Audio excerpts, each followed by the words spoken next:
Dans cette petite salle, l'odeur de cannabis est saisissante. C'est jour de récolte.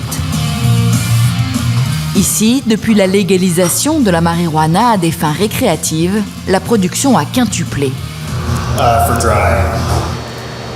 Comme beaucoup d'autres, Nick a quitté son Arizona natal pour participer à la ruée vers l'or vert du Colorado. Celle-ci est très bonne. Elle a un parfum très tropical, d'où son nom d'ailleurs. C'est de la Highland Sweet Skunk. Ici, on cultive méticuleusement plus de 2000 plantes et 45 variétés de marijuana différentes. Chacune de nos plantes est testée, tous nos produits sont testés avant même d'être envoyés au magasin. On n'a pas le choix d'ailleurs, c'est la règle. Et il y en a beaucoup de règles comme ça, mais c'est une bonne chose pour la qualité de notre industrie.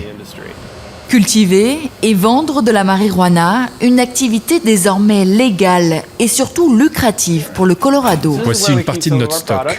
L'industrie a généré 600 millions d'euros en 2014. Les gens disent que l'argent ne pousse pas aux arbres, et pourtant.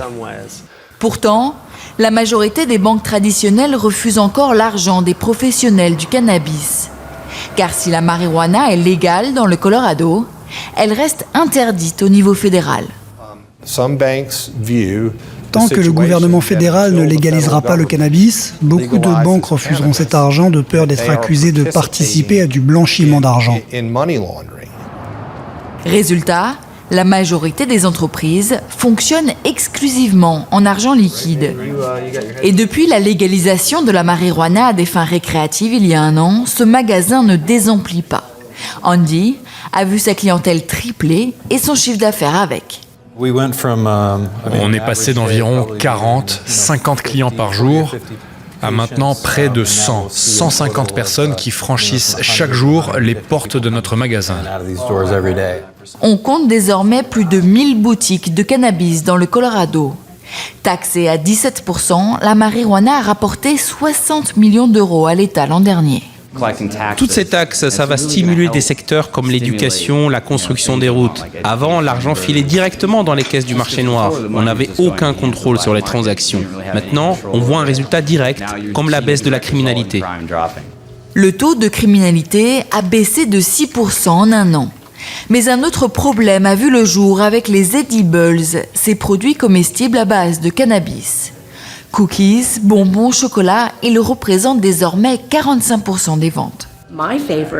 Mes préférés sont les cookies et les chocolats. Lorsqu'on mange un produit au cannabis, ça prend entre 45 minutes et 1 heure avant d'être actif, mais je trouve que l'effet dure beaucoup plus longtemps.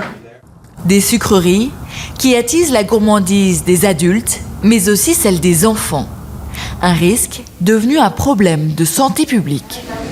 À l'hôpital pour enfants de Denver, le nombre d'admissions aux urgences pour consommation accidentelle de cannabis a doublé en 1 an.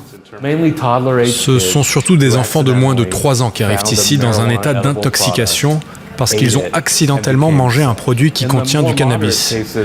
Dans la majorité des cas, ils sont très fatigués, pas très alertes. En d'autres termes, ils ont tout l'air d'être défoncés. L'hôpital a réussi à faire passer une loi qui oblige désormais les fabricants à utiliser un emballage résistant aux enfants. Cette usine a dépensé plus de 200 000 € pour refaire tout son packaging. Ce paquet est l'un des plus sûrs qui soit. Il est conçu pour que les enfants ne puissent pas l'ouvrir. D'ailleurs, les autorités présentent souvent cet emballage comme un exemple à suivre. Bien sûr, ça coûte plus cher à fabriquer. Il faut une machine spéciale. Ce n'est pas simple. Ici, on produit du chocolat, des boissons, mais aussi des produits de beauté à base de cannabis. L'objectif, devenir une référence dans un marché potentiel de plusieurs milliards d'euros.